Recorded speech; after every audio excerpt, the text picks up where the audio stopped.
En 1885, le partage de l'Afrique initié avec la conférence de Berlin marque le début d'une période sombre pour le continent africain, où les puissances coloniales européennes cherchent à exploiter le maximum de richesses et à imposer leur domination. Mais au milieu de cette tempête impitoyable, un homme s'élève tel un titan, dirigeant un puissant empire connu sous le nom de Wassoulou. Ce leader intrépide était prêt à défier l'oppression coloniale de toutes ses forces. Son nom résonne encore dans les terres d'Afrique de l'Ouest. Samori Touré. Originaire du royaume du Mandé, cet homme a refusé catégoriquement de se plier à un partage injuste et humiliant. Mais comment ce fils de commerçant a-t-il réussi à tenir bon pendant plus de 15 ans dans un combat épique contre ces forces étrangères déterminées à conquérir le pays? Dans cette vidéo, plongeons dans l'épopée exceptionnelle de Samori Touré, l'empereur africain qui a osé défier les puissances coloniales pour l'indépendance et la dignité de son peuple. Rien, pourtant, ne destinait cet homme issu d'une famille de commerçants à devenir un grand chef de guerre. Né aux alentours de 1830 à Mini-en-Baladougou, un village mystérieux situé au sud-est de Kankan, dans l'actuelle Guinée, Samori Touré a passé sa jeunesse à parcourir la région pour vendre les tissus en coton tissés avec soin par son père. Fils de Lafia Touré et de Mazorona Camara, Samori a grandi dans une époque où l'Afrique de l'Ouest était en pleine transformation, et où les contacts et les échanges avec les Européens bouleversaient à la fois le paysage économique, artisanal et commercial. Mais la vie de Samori prend un tournant inattendu lorsqu'il est encore adolescent. Son peuple se retrouve impliqué dans un conflit avec un clan voisin dirigé par le redoutable roi Séré Bourlé du clan Cissé. Durant les affrontements, sa mère est capturée et réduite en esclavage chez Séré Bourlé, l'ennemi de son peuple, tandis que son père s'exile dans un autre village. Sans les ressources nécessaires pour racheter la liberté de sa mère, Samori fait un choix difficile. Il accepte de servir sous les ordres de Séré Bourlé, en échange d'une chance de se former aux arts de la guerre et d'apprendre à manier les armes. Enrôlé dans l'armée royale, il se convertit à l'islam et se plonge dans l'étude du Coran. Rapidement, Samori fait ses preuves sur le champ de bataille, gagnant le respect de Séré Bourlé, mais suscitant la méfiance de son propre frère, Séré Bréma. Samori se met donc à leur service pendant 7 ans, 7 mois, 7 jours, conformément à la tradition, avant de pouvoir enfin libérer sa mère. Cependant, une fois sa mission accomplie, Samori décide de prendre un tout autre chemin.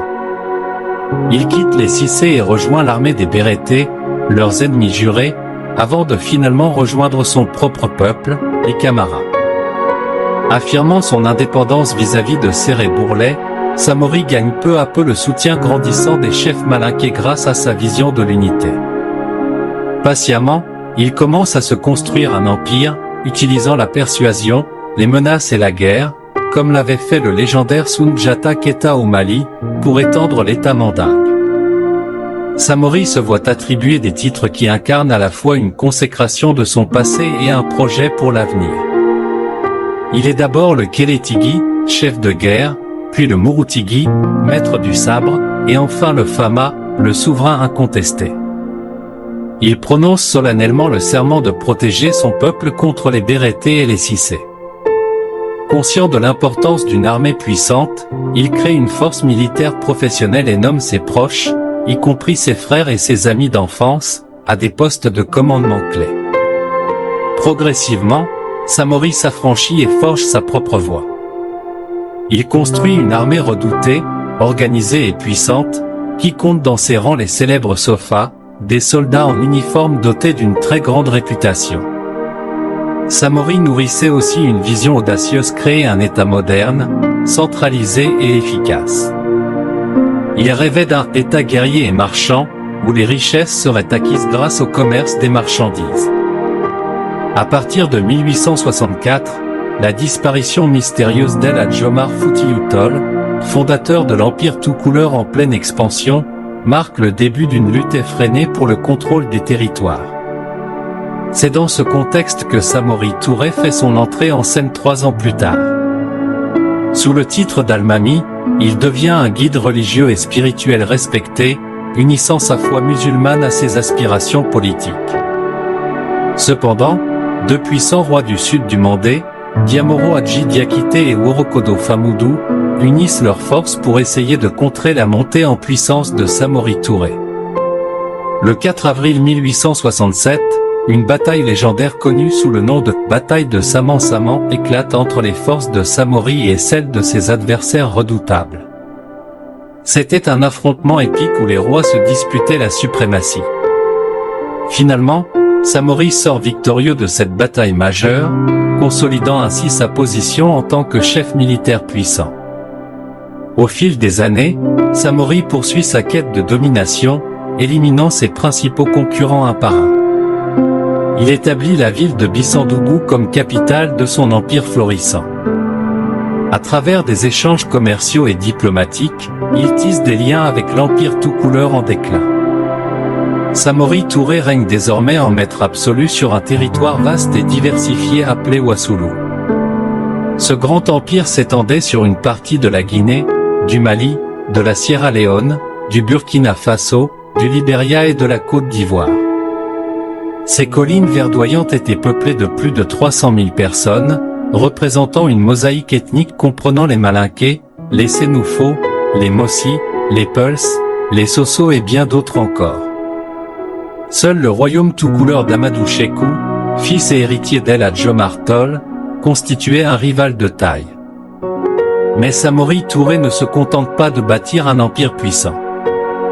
Il entreprend également l'organisation de son territoire en utilisant des méthodes traditionnelles et novatrices. L'armée de Samori disposait même de canons européens. Elle était divisée en deux flancs: l'infanterie, également appelée Sofa, comptant de 30 000 à 35 000 hommes, et la cavalerie, forte de 3 000 cavaliers.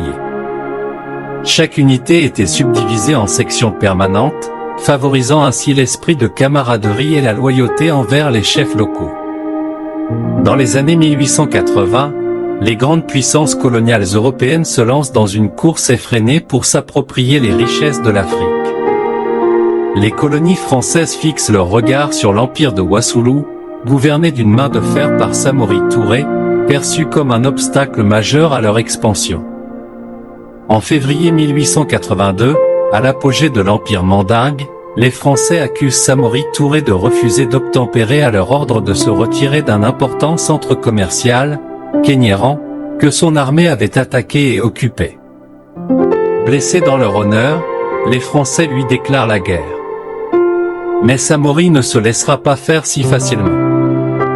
Cependant, l'Almami de Wassoulou ignorait tout des forces de son adversaire, et il découvre plus tard que les Français disposaient de redoutables fusils à répétition et de canons, provoquant des pertes innombrables dans ses rangs. Toutefois, fidèle à sa stratégie, Samori réorganise ses troupes en petites unités mobiles, qui attaquent puis se replient rapidement dans la forêt. Les soldats français, pris en tenaille, sont donc contraints de se replier par peur d'être encerclés. La désorganisation des troupes françaises et les attaques incessantes sur leurs convois les obligeront finalement à abandonner leurs objectifs. Cette fuite des Français marque alors une grande victoire contre l'envahisseur blanc, renforçant le prestige et les soutiens de Samori Touré. C'était le 2 avril 1883, une journée qui allait marquer les esprits à jamais. Les troupes coloniales se heurtent à une défaite cuisante au marigot de Wayo-Wayanko.